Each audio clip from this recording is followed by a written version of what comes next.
Isn't that illegal? The people who support intelligent design want you to know that a supernatural designer created everyone, and that the science of intelligent design isn't creationism, and it's not Christianity in disguise. However, because you can't teach religion in schools, intelligent design is put forward as a sort of non-religious scientific theory. And basically the theory is this: some things are so complex that they could never have evolved, so they must have been designed.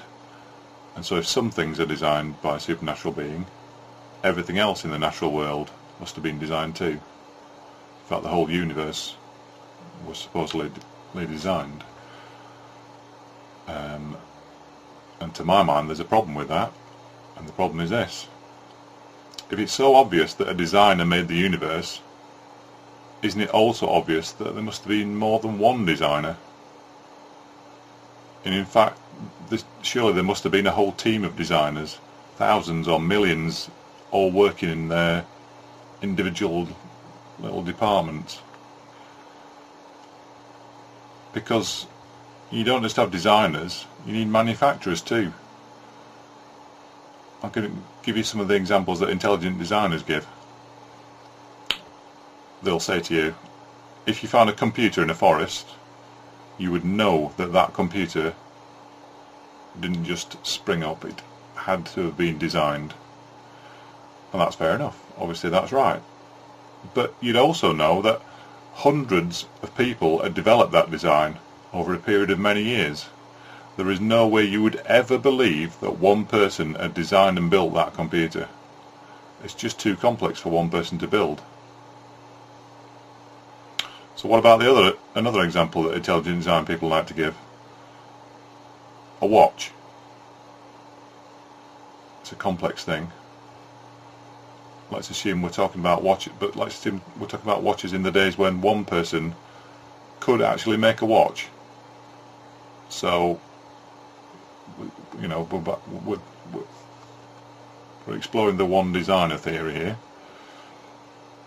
So a watchmaker would spend weeks putting together intricate mechanisms and making valuable watches for rich clients.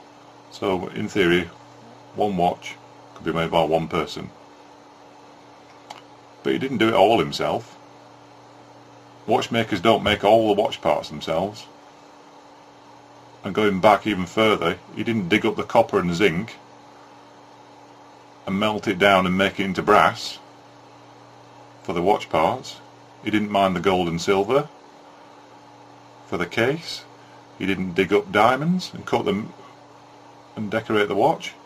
He didn't heat sand and make glass and mould it to make the face, or mix the ink to paint the numbers on the dial. And somebody else made all his tools, probably.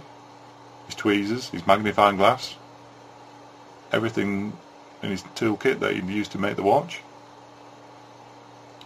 And if it's a modern watch, who made the battery? Who invented the technology for the battery?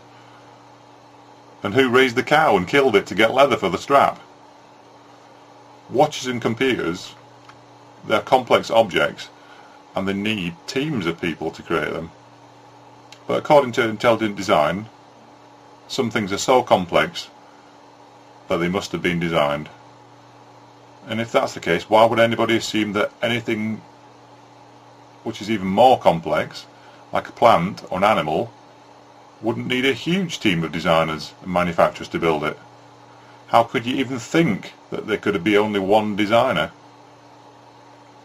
Intelligent design supporters have never ever suggested that there might be a team of designers all busy in their intergalactic workshops, because that would just sound a little bit like Father Christmas and his little elves, and that would just be ridiculous, wouldn't it?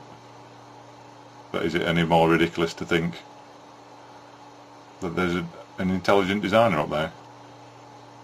So why do intelligent design supporters only ever talk of one designer? The answer to that is this: Intelligent design is not science, it's religion, pure and simple. And that religion is Christianity. There are no Muslim intelligent design supporters, there are no Buddhist intelligent designers, there are no Jewish intelligent design supporters. There are no suggestions of multiple designers, because Christianity obviously has only one designer, and that's the Christian God. Christians invented intelligent design for one reason only: to sneak Christianity into schools through the back door and pretend it's a scientific alternative to evolution. But even complex things like watches and computers have evolved. We didn't go straight from sundials to super accurate quartz watches overnight. And we didn't go from the abacus to high-powered Wi-Fi laptops in one go either. Inventions like this, they're all built up over time. They're built on top of previous models, taking the best ideas, adding new ones, making improvements every time. Design evolves over time. Some inventions reach a dead end and they become extinct. Betamax tapes, to take an example. Other ones keep evolving into more complex models, like new generations of faster and more complex PCs.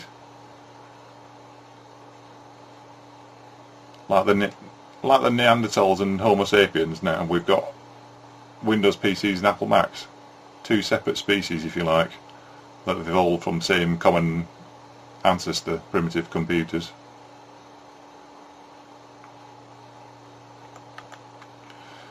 So how could you possibly look at something as complex as a human and think, one designer made that from scratch, instantly, totally, out of nothing, no blueprint, no earlier models, nothing else to go on?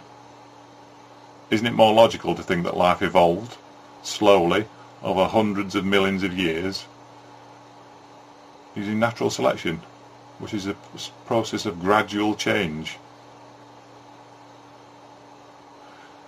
If intelligent design is going to be taught as science, why don't we just forget about one designer and just assume that the only sensible thing is that there are many more designers than just one?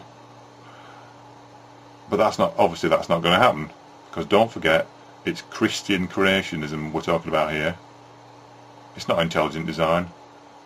It's just, intelligent design is just creationism repackaged and marketed to get it into schools. It's not any kind of independent scientific theory. It's Christian dogma. So better still, let's just scrap intelligent design, and then we can keep religion completely separate from real science. Isn't that illegal? Censor your kids' ideas, censor your child's inspiration, censor all that. Expect a really heavy return spring, because you know what? That kid's going to turn her on you, and you're never ever going to have a part of his life again. Casting off the chains of the world. But enough about me.